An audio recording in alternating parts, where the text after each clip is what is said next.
Drona academy channel ਤੇ ਸਾਰੇ candidates ਦਾ ਸਵਾਗਤ ਹੈ। ਸੋ ਇੱਕ ਹੋਰ ਮੈਂ ਅਪਡੇਟ ਲੈ ਕੇ ਆਇਆ ਹਾਂ, ਉਹ ETT 5994 ਤੇ 6635 ਦੋਹਾਂ ਕੈਂਡੀਡੇਟਸ ਲਈ ਹੈ। ਸੋ ਸ਼ੁਰੂ ਤੋਂ ਲੈ ਕੇ ਐਂਡ ਤੱਕ ਵੀਡੀਓ ਦੇ ਵਿੱਚ ਜ਼ਰੂਰ ਦੇਖਿਓ ਤੇ ਸਾਰੀ ਅਪਡੇਟ ਨੂੰ ਧਿਆਨ ਨਾਲ ਜ਼ਰੂਰ ਸੁਣਨਾ। ਜੇਕਰ ਵੀਡੀਓ ਵਧੀਆ ਲੱਗੇ ਤਾਂ ਇਸ ਨੂੰ ਲਾਈਕ ਤੇ ਸ਼ੇਅਰ ਜ਼ਰੂਰ ਕਰਨਾ, ਪਰ ਜੇਕਰ ਅਗਰ ਕਿਸੇ ਦਾ ਕੋਈ ਫਿਰ ਵੀ ਕੁਐਸਚਨ ਪੈਂਡਿੰਗ ਹੈ ਤਾਂ ਉਹ ਕਮੈਂਟ ਬਾਕਸ ਦੇ ਵਿੱਚ ਲਿਖ ਸਕਦਾ ਹੈ। ਸੋ ਸਾਰੇ ਕੈਂਡੀਡੇਟਸ ਆਪਾਂ ਸਭ ਤੋਂ ਪਹਿਲਾਂ ਗੱਲ ਕਰਨ ਜਾ ਰਹੇ ਹਾਂ ਜੋ ਹੈ ਉਹ ਹੈ ETT 5994 ਦੀ।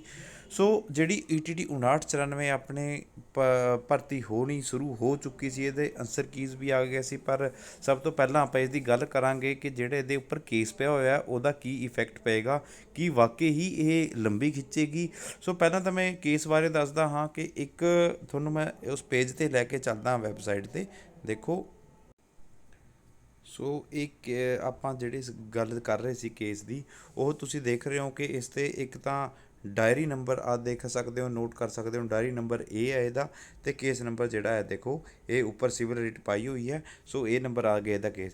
ਜਿਵੇਂ ਵੀ ਤੁਸੀਂ ਗੱਲ ਕਰ ਰਹੇ ਹੋ, ਸੋ ਇਹ ਜਿਹੜਾ ਬੰਦਾ ਹੈ ਜਿਨ੍ਹਾਂ ਨੇ ਇਸ ਦੇ ਉੱਪਰ ਕੇਸ ਲਿਖਿਆ ਇਹ ਹੈ Parvinder Singh and others versus state of Punjab and others. So ਇਹ ਕੇਸ ਇਸ ਕੇਸ ਦੇ ਵਿੱਚ ਇਹ ਬੰਦੇ ਨੇ ਇਹ ਕਿਹਾ ਹੈ, ਕੋਰਟ ਨੂੰ ਦੱਸਿਆ ਹੈ ਕਿ ਇਸ ਜਿਹੜਾ ਇਹ ਪੇਪਰ ਹੋਇਆ ਸੀ ਪੰਜਾਬੀ ਦਾ A ਨੰਬਰ ਪੇਪਰ ਸੀ, ਅਤੇ ਉਸ ਦੇ ਵਿੱਚ ਇਹਨਾਂ ਨੇ ਕਿਹਾ ਹੈ ਕਿ ਜਿਹੜਾ ਰਿਜ਼ਰਵੇਸ਼ਨ ਹੈ ਉਹ ਇਹਨਾਂ ਨੂੰ ਨਹੀਂ ਮਿਲੀ। ਭਾਵੇਂ ਕੋਈ ਜਨਰਲ ਕੈਂਡੀਡੇਟ ਸੀ, ਅਨਰਿਜ਼ਰਵਡ ਸੀ ਜਾਂ ਰਿਜ਼ਰਵਡ ਸੀ, ਉਹਨਾਂ ਨੂੰ ਜਿਹੜਾ ਕਿ ਜਿਵੇਂ ਤੁਹਾਨੂੰ ਪਤਾ ਹੈ ਕਿ ਮਤਲਬ ਰਿਜ਼ਰਵੇਸ਼ਨ ਹੁੰਦੀ ਹੈ। ਜਿਵੇਂ ਆਪਾਂ ਟੈਟ ਦੀ ਵੀ ਗੱਲ ਕਰ ਲਈਏ, ਟੈਟ ਦੇ ਵਿੱਚ ਜਿਹੜੀ ਅਨਰਿਜ਼ਰਵਡ ਕੈਟਾਗਰੀ ਉਹਨੂੰ 90 ਨੰਬਰ ਚਾਹੀਦੇ ਸੀ, ਪਰ ਜਿਹੜੀ ਰਿਜ਼ਰਵਡ ਕੈਟਾਗਰੀ ਨੇ ਉਹਨਾਂ ਨੂੰ 83 ਨੰਬਰ ਚਾਹੀਦੇ ਸੀ। ਸੋ ਇਸ ਕਰਕੇ ਜਿਹੜਾ ਹੁਣ ਇਹ ਪੰਜਾਬੀ ਦਾ ਪੇਪਰ ਹੋਇਆ ਸੀ ਇਹਦੇ ਵਿੱਚ ਸਾਰਿਆਂ ਨੂੰ ਮਿਨੀਮਮ 50% ਮਾਰਕਸ ਐਗਰੀਗੇਟ ਕਰਨਾ ਜ਼ਰੂਰੀ ਸੀ, ਪਰ ਇਹਨੇ ਕਿਹਾ ਕਿ ਸਾਨੂੰ ਇਸ ਦੇ ਵਿੱਚ ਵੀ ਰਿਜ਼ਰਵੇਸ਼ਨ ਮਿਲਣੀ ਚਾਹੀਦੀ ਹੈ। ਸੋ ਇਸ ਨੇ ਇਹ ਕੇਸ ਉੱਧਰ ਜਾ ਕੇ ਪੁੱਟ ਅਪ ਕਰ ਦਿੱਤਾ ਹੈ। ਸੋ ਇਹ ਕੇਸ ਦੀ ਪਹਿਲੀ ਸੁਣਵਾਈ ਸੀ ਜਿਹੜੀ ਉਹ ਹੋ ਚੁੱਕੀ ਹੈ। 28 ਮਾਰਚ ਨੂੰ ਇਹ ਕੇਸ ਲਾਇਆ ਗਿਆ ਸੀ। ਸੋ ਜਿਹੜੀ ਇਹਦੀ ਪਹਿਲੀ ਸੁਣਵਾਈ 29 ਮਾਰਚ ਨੂੰ ਹੋ ਚੁੱਕੀ ਹੈ ਅਤੇ ਅਰਜੈਂਟ ਕੇਸ ਇਹ ਲਾਇਆ ਗਿਆ ਸੀ। ਠੀਕ ਹੈ। ਸੋ 29 ਮਾਰਚ ਦੇ ਵਿੱਚ ਹੁਣ ਇਹ ਜਿਹੜੀ ਅਗਲੀ ਡੇਟ ਇਸ ਦੀ ਮਿਲੀ ਹੈ ਉਹ ਮਿਲੀ ਹੈ 10 ਜੁਲਾਈ, ਯਾਨੀ ਕਿ ਹੁਣ ਅਪ੍ਰੈਲ ਚੱਲ ਰਿਹਾ ਹੈ, ਮਈ, ਜੂਨ ਅਤੇ ਜੁਲਾਈ, 10 ਜੁਲਾਈ ਨੂੰ ਇਸ ਦੀ ਅਗਲੀ ਸੁਣਵਾਈ ਹੈ। ਸੋ ਹੁਣ ਦੇਖਦੇ ਹਾਂ ਕਿ ਗੌਰਮੈਂਟ ਹੈ ਜਿਹੜੀ, ਪਰੰਤੂ ਗੌਰਮੈਂਟ ਨੇ ਇਹ ਚੈਲੰਜ ਐਕਸੈਪਟ ਕਰ ਲਿਆ ਹੈ ਅਤੇ ਉਹ ਛੇਤੀ ਹੀ ਇਸ ਨੂੰ ਇੱਕ CM ਵਿੰਡੋ ਹੁੰਦੀ ਹੈ ਜਿਸ ਦੇ ਥਰੂ ਇਹ ਇਸ ਕੇਸ ਦੀ ਸੁਣਵਾਈ ਇਹ ਛੇਤੀ ਲੈਵਲ 'ਤੇ ਹੋ ਸਕਦੀ ਹੈ। ਸੋ ਹੁਣ ਸੁਣਨ ਦੀ ਵਿੱਚ ਖਬਰ ਇਹ ਆਈ ਹੈ ਕਿ CM ਵਿੰਡੋ ਦੇ ਥਰੂ ਇਸ ਕੇਸ ਦੀ 10 ਜੁਲਾਈ ਤੱਕ ਨਹੀਂ ਜਾਏਗਾ ਅਤੇ ਇਸ ਤੋਂ ਪਹਿਲਾਂ ਇਸ ਦੀ ਸੁਣਵਾਈ, ਇਸ ਦਾ ਹੱਲ ਲੱਭ ਲਿਆ ਜਾਵੇਗਾ। ਹੁਣ ਇਹ ਦੇਖਦੇ ਆ ਕਿ CM ਵਿੰਡੋ ਲਾਉਂਦੇ ਹੈ, ਕਦੋਂ ਤੱਕ ਲਾਉਂਦੇ ਅਤੇ ਕਿੰਨੀ ਛੇਤੀ ਇਹਦੀ ਸੁਣਵਾਈ ਕਰਦੇ ਨੇ। ਨਹੀਂ ਤਾਂ ਫਿਰ ਇਹ ਕੇਸ 10 ਜੁਲਾਈ ਤੱਕ ਇਸ ਕੇਸ ਦੀ ਅਗਲੀ ਡੇਟ ਹੈ, ਤਾਂ ਉਸ ਤੋਂ ਪਹਿਲਾਂ ਆਪਾਂ ਇਸ ਦੇ ਵਿੱਚ ਕੋਈ ਵੀ ਕੋਈ ਵੀ ਅੱਗੇ ਹਲਚਲ ਨਹੀਂ ਹੁੰਦੇ ਦੇਖਾਂਗੇ 5994 ਦੇ ਵਿੱਚ। ਹੁਣ ਆਪਾਂ ਅੱਗੇ ਗੱਲ ਇਹ ਕਰਦੇ ਹਾਂ ਕਿ ਜਿਹੜੇ ਕੈਂਡੀਡੇਟਸ ਇਸ ਦੇ ਉੱਪਰ ਕੇਸ ਲਗਾ ਰਹੇ ਨੇ, ਜਾਂ ਤਾਂ ਉਹਨਾਂ ਨੇ ਕੇਸ ਪਹਿਲਾਂ ਹੀ ਲਗਾ ਦੇਣਾ ਚਾਹੀਦਾ ਸੀ, ਪਰੰਤੂ ਚਲੋ ਇਹ ਉਹਨਾਂ ਦੇ ਆਪਣੀ ਸਮਝ ਹੈ, ਕਿਉਂਕਿ ਗੌਰਮੈਂਟ ਤਾਂ ਪਹਿਲਾਂ ਹੀ ਚਾਹੁੰਦੀ ਇਹਨਾਂ ਉੱਪਰ ਕੇਸ ਲੱਗਣ ਅਤੇ ਇਹ ਜਿਹੜੀ ਵੀ ਮਤਲਬ ਭਰਤੀਆਂ ਨੇ ਉਹ ਵੱਧ ਤੋਂ ਵੱਧ ਇਸੇ ਤਰ੍ਹਾਂ ਲੰਮਕੀਆਂ ਰਹਿਣ ਅਤੇ ਇਹ ਪੈਂਡਿੰਗ ਚੱਲਦੀਆਂ ਰਹਿਣ। ਸੋ ਉਹ ਮੌਕਾ ਆਪਣੇ ਕੈਂਡੀਡੇਟਸ ਆਪਾਂ ਨੂੰ ਦੇ ਦਿੰਦੇ ਨੇ। ਸੋ ਆਪਣੇ ਜਿਹੜੇ ਵੀ ਕੈਂਡੀਡੇਟਸ ਹੈਗੇ ਨੇ ETT ਦੇ, ਉਹਨਾਂ ਨੇ ਮੌਕਾ ਸਰਕਾਰ ਨੂੰ ਦੇ ਦਿੱਤਾ ਹੈ। ਸੋ ਹੁਣ ਅੱਗੇ ਦੇਖਦੇ ਹਾਂ ਕਿ CM ਵਿੰਡੋ ਲੱਗਦੀ ਹੈ ਜਾਂ ਨਹੀਂ ਲੱਗਦੀ ਹੈ, ਕਦੋਂ ਤੱਕ ਅੱਗੇ ਇਹਦਾ ਰਿਜ਼ਲਟ ਹੁੰਦਾ ਹੈ। ਸੋ ਟਾਈਮ ਟੂ ਟਾਈਮ ਇਹਦੇ ਬਾਰੇ ਆਪਾਂ ਤੁਹਾਨੂੰ ਅਪਡੇਟ ਕਰਦੇ ਰਹਾਂਗੇ। ਸੋ ਇੱਕ ਜਿਹੜਾ ਇਹਦੇ ਵਾਸਤੇ ਇਹ ਜਿਹੜਾ ਲੈਟਰ ਹੈ ਉਸ ਨੂੰ ਦਿੱਤਾ ਗਿਆ ਪਰਵਿੰਦਰ ਸਿੰਘ ਐਂਡ ਅਦਰਸ ਨੂੰ, ਕਿ ਜਿਹੜਾ ਕੇਸ ਦਾ ਹੈ mister Amandeep learned DAG Punjab, ਜਿਹੜੀ Punjab accepts notice on behalf of the respondent and seeks time for filing reply the writ petition with the copy of advance to the counsel.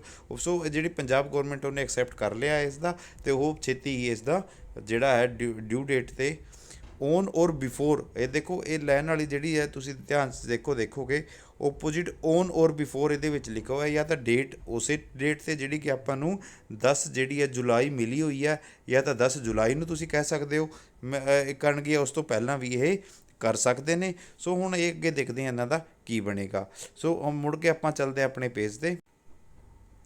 So 5994 the I hope ਕਿ ਸਾਰੇ candidates ਨੂੰ ਪਤਾ ਲੱਗ ਹੀ ਗਿਆ ਹੋਵੇਗਾ ਕਿ ਇਸ ਦੇ ਵਿੱਚ ਹੁਣ ਕੀ ਚੱਲ ਰਿਹਾ ਅਤੇ ਅੱਗੇ ਇਸ ਦਾ ਕੀ ਹੋ ਸਕਦਾ। ਜਦੋਂ ਤੱਕ ਕੇਸ ਦੀ ਅਗਲੀ ਸੁਣਵਾਈ ਨਹੀਂ ਹੋ ਸਕਦੀ ਤਾਂ 10 ਜੁਲਾਈ ਤੱਕ ਇਸ ਦੇ ਵਿੱਚ ਆਪਾਂ ਹੁਣ ਕੁਛ ਨਹੀਂ ਦੇਖਾਂਗੇ। ਤਾਂ ਇਹ ਹੁਣ ਅੱਗੇ ਦੇਖਦੇ ਹਾਂ ਇਸ ਦਾ ਕੀ ਹੋਵੇਗਾ। ਸੋ ਅਗਲੀ ਹੁਣ ਗੱਲ ਕਰ ਜਾ ਰਹੇ ਹਾਂ ਆਪਾਂ ETT 6635 ਦੀ।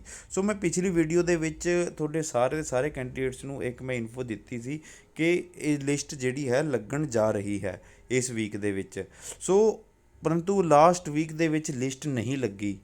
ਹੁਣ ਵੀ ਜਿਹੜਾ ਕਿ ਮੈਨੂੰ ਨੌਲੇਜ ਮਿਲੀ ਹੈ, ਜਿਸ ਦੇ ਹਿਸਾਬ ਨਾਲ ਮੈਂ ਤੁਹਾਡੇ ਨਾਲ ਸ਼ੇਅਰ ਕਰਨਾ ਚਾਹ ਰਿਹਾ ਹਾਂ ਕਿ ਜਿਹੜੀ ਇਹ ETT 6635 ਵੀ ਜਿਹੜੀ ਭਰਤੀ ਹੈ ਉਹ ਹੋਲਡ ਦੇ ਵਿੱਚ ਹੁੰਦੀ ਨਜ਼ਰ ਆ ਰਹੀ ਹੈ, ਕਿਉਂਕਿ ਓਫੀਸ਼ੀਅਲਸ ਨੂੰ ਇਸ ਦੇ ਬਾਰੇ ਜਦੋਂ ਵੀ ਅਸੀਂ ਜਾ ਕੇ ਗੱਲਬਾਤ ਕੀਤੀ ਉਹਨਾਂ ਨੇ ਤਾਂ ਲਗਭਗ ਸੁਣਨ ਨੂੰ ਇਹੀ ਆ ਰਿਹਾ ਸੀ ਹਰ ਦੇ ਵਿੱਚ ਕਿ ਯਾਰ ਇਸ ਦੀ ਹਜੇ ਕੁਛ ਅੱਗੇ ਕੋਈ ਕਾਰਵਾਈ ਨਹੀਂ ਚੱਲ ਰਹੀ ਹੈ ਅਤੇ ਹਜੇ ਇਹ ਹੋਲਡ ਦੇ ਵਿੱਚ ਹੀ ਹੈ।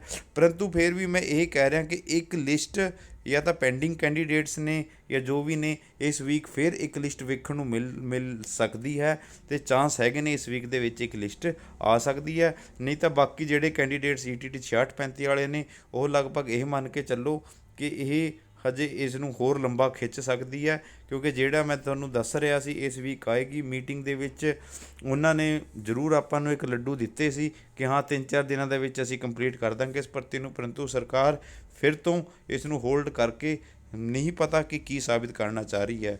ਸੋ ਇਹ ਅਗਰ ਇਨਫੋਰਮੇਸ਼ਨ ਸਾਰਿਆਂ ਨੂੰ ਵੈਸੇ ਵਧੀਆ ਤਾਂ ਨਹੀਂ ਹੈ, ਭਾਵੇਂ ETT 59-94 ਵਾਲੇ ਕੈਂਡੀਡੇਟ ਹੋਣ ਜਾਂ 6635 ਦੇ ਕੈਂਡੀਡੇਟ ਹੋਣ, ਪਰੰਤੂ ਅਪਡੇਟ ਰਹਿਣਾ ਵੀ ਬਹੁਤ ਜ਼ਰੂਰੀ ਹੈ। ਸੋ ਸਾਰੇ ਕੈਂਡੀਡੇਟਸ ਜਿਸ ਦੀ ਕੋਈ ਫਿਰ ਵੀ ਅਗਰ ਕੋਈ ਗੱਲਬਾਤ ਰਹਿ ਜਾਂਦੀ ਹੈ ਤਾਂ ਉਹ ਕਮੈਂਟ ਬਾਕਸ ਦੇ ਵਿੱਚ ਪੁੱਛ ਸਕਦੇ ਨੇ। ਸੋ ਟਾਈਮ ਟੂ ਟਾਈਮ ਅਪਡੇਟ ਮੈਂ ਤੁਹਾਨੂੰ ਕਰਦਾ ਰਹੂੰਗਾ। ਸੋ ਇਸ ਚੈਨਲ ਨਾਲ ਜੁੜੇ ਰਹੋ। ਆਈ ਹੋਪ ਕਿ ਰੱਬ ਛੇਤੀ ਹੀ ਤੁਹਾਡੇ ਸਾਰਿਆਂ ਦੀ ਜਿਹੜੀ ਇੱਛਾਵਾਂ ਨੇ ਪੂਰੀ ਕਰੋਗੇ ਅਤੇ ਤੁਹਾਨੂੰ ਸਭ ਨੂੰ ਜਲਦੀ ਹੀ ਟੀਚਰ ਦੇ ਰੂਪ ਵਿੱਚ ਦੇਖਣ ਨੂੰ ਮਿਲਣਗੇ। ਸੋ ਆਲ ਦਾ ਬੈਸਟ ਕੈਂਡੀਡੇਟਸ, ਥੈਂਕ ਯੂ।